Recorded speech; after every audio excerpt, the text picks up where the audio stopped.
and welcome to CAS TV. I'm Davinia Tomlinson, reporting from the CAS EMBA Lounge. Today we're going to talk about organisational design. So what do managers need to know about this subject? A very short question with a variety of different outcomes.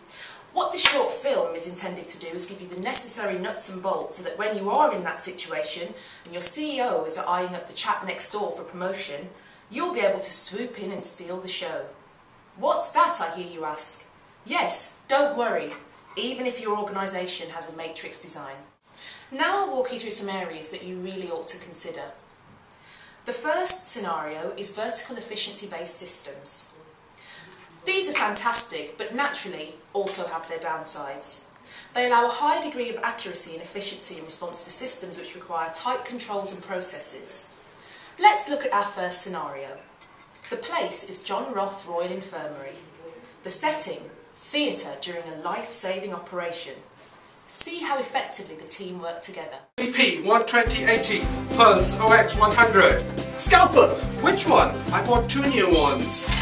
The usual one, come on man! Sorry doctor, here I am. I was just sitting in my creative beanbag area thinking of new ways we can introduce for the patient for a better surgery. Come on man! She's bleeding! Give me the scalpel! Certainly doctor.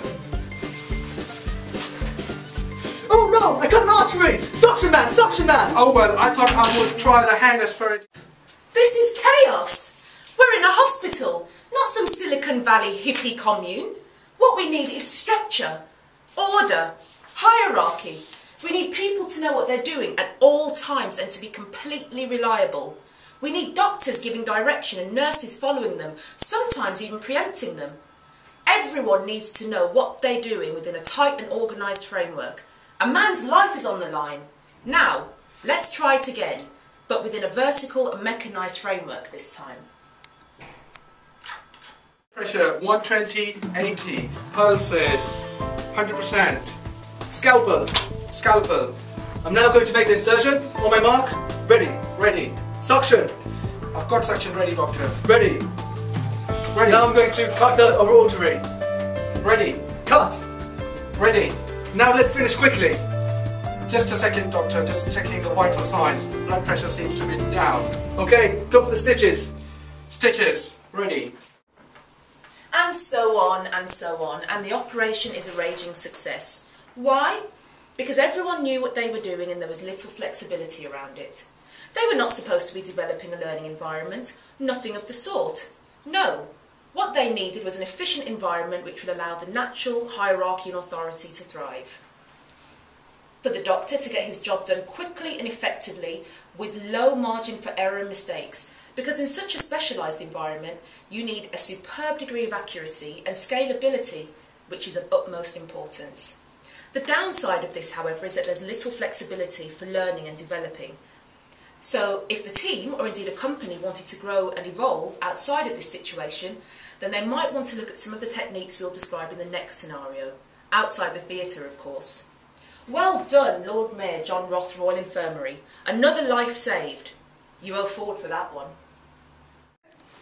Let's quickly move on to a horizontal system and why we might use one.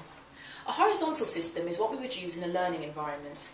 High change, fast pace, and in need of rapid response to what's going on outside. Again, this can be incredibly effective, but communication barriers need to be broken down quickly and processes need to be enabled fast with little intervention from top brass. Let's look at our next scenario. The place, John Roth Pharmaceuticals. The setting, a regular customer who provides much of the company's revenues needs some changes to a drug and fast following consumer feedback. If John Roth Pharmaceuticals can't get it done in time, then they'll go elsewhere, and there are plenty of competitors ready to snap up their business. John Roth Pharmaceuticals, Tom Miller speaking. Hi Bill, how are you? Good to hear, yes I'm fine, thanks. What can I do you for? Okay. What kind of feedback? I see. Sounds like we have some work to do. When do you need the improvements for? 1 month? Yeah, it shouldn't be a problem. Let me put it through the team and I'll get back to you before the end of the week. Okay, see you later Bill, bye. EJAS to the manager's office, EJAS to the manager's office. Hi Jess, how are you? I'm alright, thanks. How are you? Good, please take a seat, please take a seat. Thank you. Just got off the phone from JWRI, and they want to get feedback on their Inoxia drug. They're looking for feedback on the new regression test to make sure that it's a better drug than the previous one. They want to know that we can provide them this information by the end of the month, and we need to give them a response by the end of the week to make sure we can hit that timeline. What do you think? But it's just... No, there's no buts. He's our biggest client, we need to give them results. Right, first we need to get some time booked in the R&D lab then. We have a little time. Seriously, Ijaz, no excuses. The biggest client, we need to get them end of the week. That's not possible. This is not acceptable. I want to speak to them. Hey, how you doing? Yeah, not bad yourself? Not too bad, thanks. Just wanted to share something with you. We've got this feedback to give back to one of our very, very important customer. Medicine we made, and they want that feedback very quickly within 2 days. They want feedback on the medicine, On the medicine in 2 days? In 2 days, yeah. Right, okay, and how are we going to achieve that? Because that's not possible. I can do it in a week, I can give you a week, because you know, we've got guys that are busy. Yeah, I know, but I think you can probably get your other team involved in and get that sorted. I mean, a week is going to be too much time. I mean, we just can't afford to have that conversation with the customer. Okay. You know, that's one of our critical and very precious client. Sure, I can take people off another line, but you've got to bear in mind that's going to have a knock-on effect to that value stream as well. So what do you want to do? We can take people off and I can maybe bring it down to, say, 3 days? No, that's never going to work. We need to get it sorted within a day. I think that's the bottom line, otherwise we're going to have issues. Well, this isn't going to work, is it? They simply don't have the time for all this red tape and confusion. Clearly there's pressure from the top to get the job done, but the processes have to be slick and the bureaucracy kept to a minimum. They don't have time to budget how much this is going to cost. They just need to know what their limit is, and as for teamwork, non-existent if you ask me. He has at his disposal a crack team of research scientists, but all he wants to do is tell them what to do. Let's try it another way and cut down some of those barriers. Just at the manager's office. Hi Jess, how are you? Not too bad, how are you? Very well, take a seat please, take a seat. So we had feedback from JWRI, Okay. and he wants us to focus on the new drug Inoxia. Okay. They want to know what we're doing, and they want us to focus with the results and do some real regression tests to make sure that it's better than the previous one. The deadline we have is for a month, and we need to ensure that we give them feedback by the end of the week to make sure that this is more competitive than the previous product. Here is the brief. Thank you. Okay, fine. Leave with us and should be ready in time. Okay, so just to reiterate, we need feedback for the client by the end of the week, so I want it close of business Thursday, please. Okay, no problem. Okay, thank you very much. Thanks, See you in the Tom. week. See ya. We've got some feedback to arrange basically for one of our customer, and you know we make our medicine Inoxia. They just want some feedback. The key thing is they want it very quickly. So I know you guys can do it. It's just like you might have to manage yourself. So we're looking about 2 days turnover. Do you think you'll be able to? Yeah, let me think about that. Okay, so in order to do that, what I probably need is if I take Stu and Dav off product line B and bring them in, if you could just let them know that I'm going to do that, that would be great, and inform their management team. The other thing I was just thinking as well, we also might need some additional resource, but in order to deliver the message in the way that you probably want it delivered, I think what we might need to do is contact Gemini Imports and bring in Rishi. Remember Rishi? Yeah. That's a nice chap. If we bring him in, that might actually help us to achieve the timelines. That's perfectly fine, James. Whatever you need from me, just I'm available fully. Just drop me in a line and I'll send them across and make sure you get all the resources. You can see quite clearly some of the benefits of this approach.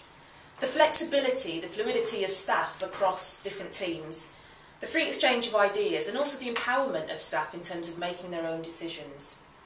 You can also see quite clearly a willingness to collaborate when there's a shortage of skills and spread some of the risk and the decision-making responsibility. Conversely, in such a flat structure, you can also see that it restricts access to employee promotion. We also touched on potential outsourcing in this scene, and we have to consider quite carefully the impact on existing employee morale as a result of introducing such a concept. In this scenario, we're going to look at matrix systems and why you would use them. These are mainly used in companies where you need to focus on both the function and the product simultaneously. The matrix system focuses strongly on horizontal linkages with vertical elements. Both work simultaneously if you need to share resources across different streams of information or production, and the external environment must also require the company to show high levels of specific knowledge whilst at the same time being responsive to change, regardless of department. Here is an example of how it would work.